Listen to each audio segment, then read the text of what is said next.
Hello guys, welcome back to public bits of humanities. तो जैसे कि हम 12th क्लास की एनसीईआरटी हिस्ट्री की एंशिएंट हिस्ट्री का जो पोर्शन है उसके सारे सोर्सेज पढ़ रहे थे। अभी हम चैप्टर 1 पे थे। चैप्टर 1 का सोर्स नंबर 1 और 2 कवर कर चुके हैं। अब हम चैप्टर नंबर 1 के सोर्स 3 पर पहुँचे हैं, जिसका नाम है एविडेंस ऑफ एन इन्वेजन। तो चलो शुरू करते हैं। देखो, अब ये सारी बातें जो थी वो अपन मोहनजोदारो के बारे में पढ़ रहे हैं, इंडस वैली सिविलाइजेशन के बारे में पढ़ रहे हैं। तो इसी जगह से रिलेटेड बहुत सारे ओपिनियंस है, बहुत सारे व्यूज़ है अलग अलग आर्कियोलॉजिस्ट के, तो वो यहाँ पे हमें दिखेंगे। देखो, सबसे पहले क्या है, जॉन मार्शल ने अपनी book Mohenjodaro and the Indus civilisation, अब ये आपको बात याद रखनी है कि Mohenjodaro and the Indus civilisation जो है वो जॉन मार्शल की बुक है, ठीक है। 1931 में इन्होंने डाटा लिखा था। इस डाटा में क्या लिखा गया है कि डेडमैन लैंड नाम का एक एरिया है छोटा सा, जो 3 to 6 फीट का है विड्थ में अपनी, ठीक है।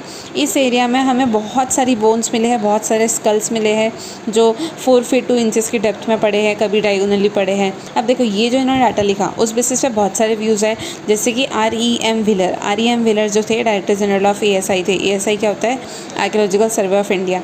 तो इन्होंने 1947 में अपनी बुक हड़प्पा 1946 इसमें क्या लिखा था कि देखो, ये जो हड़प्पन सिविलाइजेशन का जो एंड हुआ है वो कैसे हुआ है, पुरंदर ने करा है।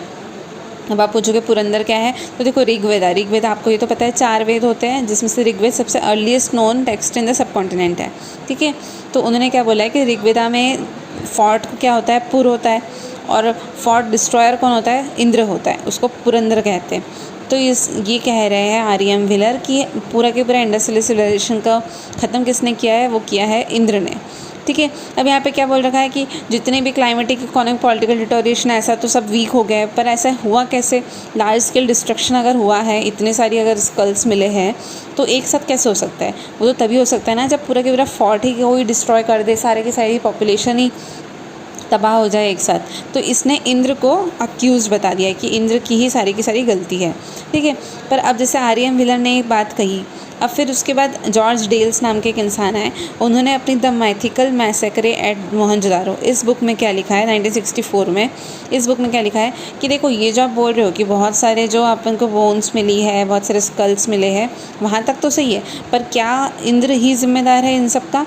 तो वो नहीं कह सकते। क्यों? क्योंकि ये जितने भी स्कल्स मिले हैं ना, ऐसा नहीं है कि एक ही टाइम पीरियड के। इसने कहा है कि the skeletons found at the site did not belong to the same period. तो इसका मतलब बहुत लोगों की नेचुरल डेथ भी हो सकती है, सब अलग अलग टाइम पे मर सकते हैं। ये ज़रूर है कि कुछ लोगों की हत्या तो हुई है, पर ऐसा नहीं है कि पूरा इंडस वैली सिविलाइजेशन इंद्र ने ख़त्म कर दिया है। तो ये उन्होंने कहा था। अब देखो, सिटाडेल क्या होती है? The only fortified part of the city, ये याद रखना, the only fortified part of the city क्या है? सिटाडेल। यहाँ पे कोई भी ऐसा एविडेंस नहीं मिलता है।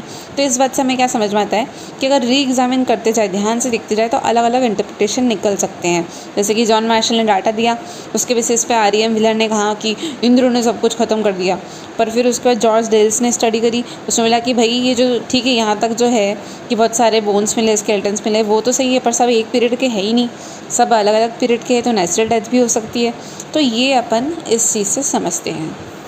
आई होप आपको समझ आया हो। अब हम अपने नेक्स्ट लेक्चर में पढ़ेंगे। चैप्टर 1 तो ख़त्म हो गया, चैप्टर 1 के सारे सोर्सेज हो गए, अब हम चैप्टर 2 के सोर्सेज शुरू करेंगे। तब तक के लिए बाय बाय।